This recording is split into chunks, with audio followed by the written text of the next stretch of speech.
This is definitely an attack. It will affect your child rearing. It will affect your education system. This is instructions for the teacher in the classroom to ask her or his students, how do people express their sexual feelings? What is abstinence? And here are some answers. Oral sex, masturbation, anal sex, massage, holding hands, touching each other's genitals, saying, I like you. And what they're doing is equating all these things. Saying, I like you is equal to anal sex. It is pornography. Men, especially on the house floor, did not want to look at. We couldn't show this on the television news, but yet we want our 4th grade children to be looking at this book. In the name of sexuality education, children are seeing obscene materials that have been ruled by Congress and by the Supreme Court impossible to show to children. An online CSE program for African youth called The World Starts With Me tells children that sexuality includes oral sex and masturbation. It then tells them it's their own choice if they want to lose their virginity. It shows children pictures of naked girls and boys in various stages of development, and then asks them to point out differences in their private parts. Parents likely will never know, as it is all done online away from home. They have elementary students as young as 9 years old. Then they teach them how to wear a condom. And they have this plastic genitalia, and they even have young girls. They're teaching them how to put a condom on a male genitalia and boys how to put a condom on a women's genitalia without the knowledge and consent of the parents. They're giving them handouts, negotiating sexual encounters with other students. For example, there are statements like this: can I take your shirt off? It makes me hot when you touch me here. Is it okay if I take my pants off? Where we in Latin America, we still have a lot of poverty. We have communities that don't have fresh water, that don't have electricity. Focus is completely shifted from basic needs. They get comprehensive sexual education without the consent of parents, taking and deconstructing the family.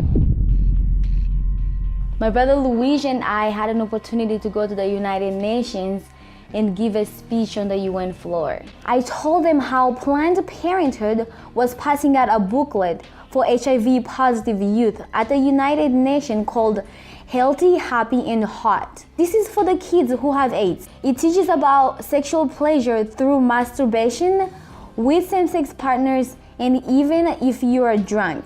This pamphlet called Healthy, Happy, and Hot tells young people that you have the right not to disclose your HIV status to a sexual partner if you're not comfortable. It also tells young people that are HIV positive that if they decide with their partner not to wear a condom, that's their decision.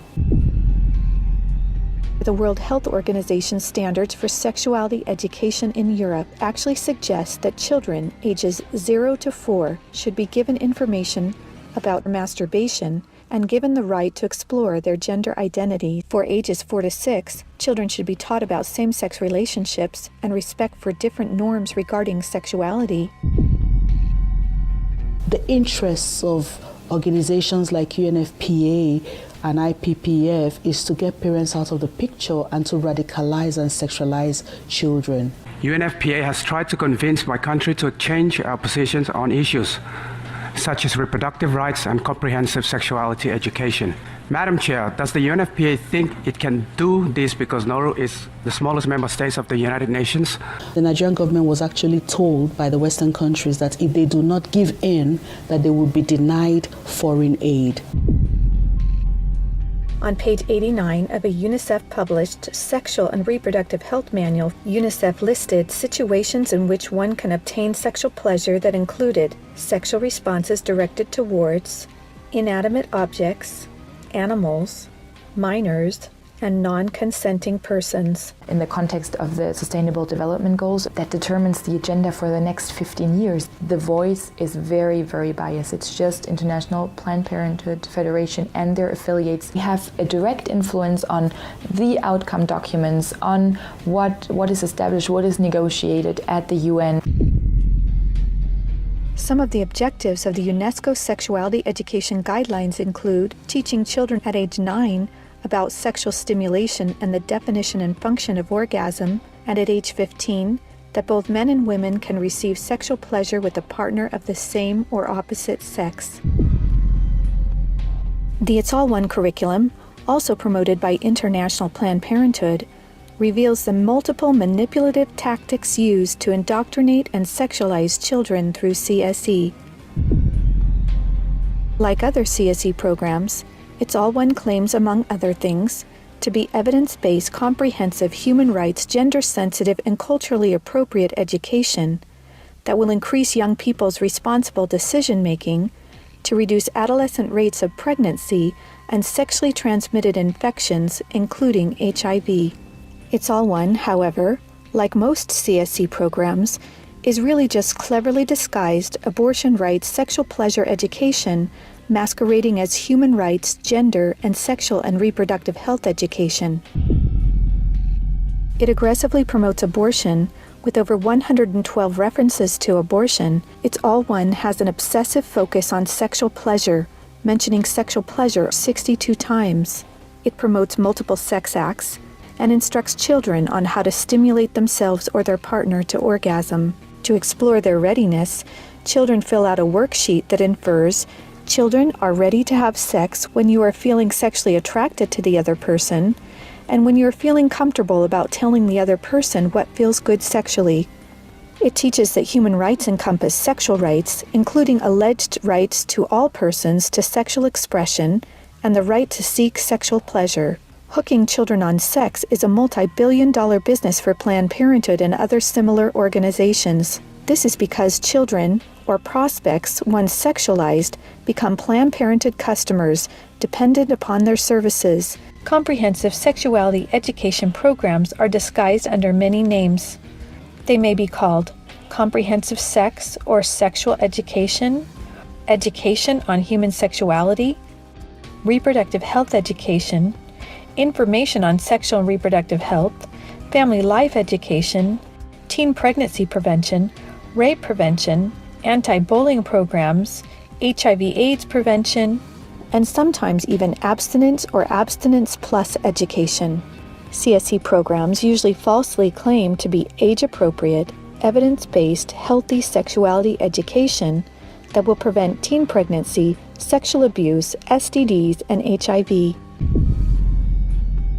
One of the handouts that concerns me the most is called the Genderbread Person. They teach that gender is a spectrum, that you can choose to be whatever you want. You could be all female one day and the next day feel like you're neither female or male. Frankly, it's confusing. It's mental molestation. We're confusing these kids as to what they are. From a medical perspective, when sexual freedom is the priority, then sexual health is going to suffer. There are laws in Oregon where children as young as 15 can get taxpayer-funded sex changes without parental consent. You can't have an aspirin at school without parental consent. However, a student could make these life-altering, permanent decisions without their parental knowledge or consent.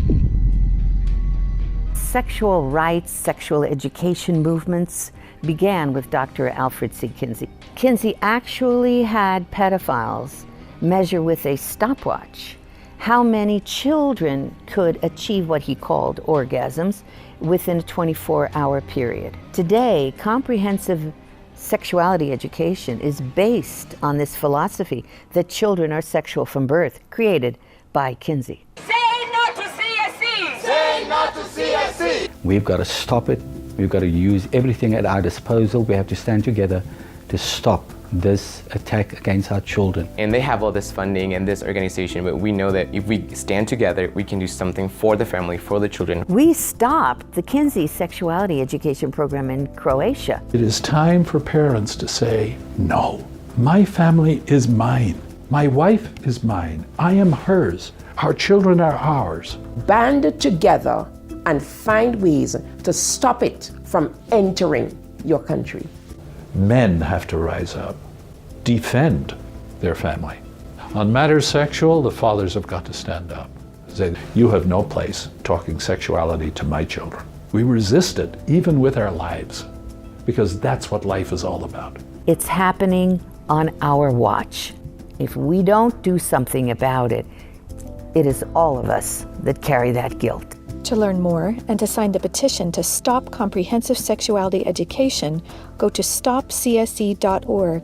Together, we can and will protect the world's children.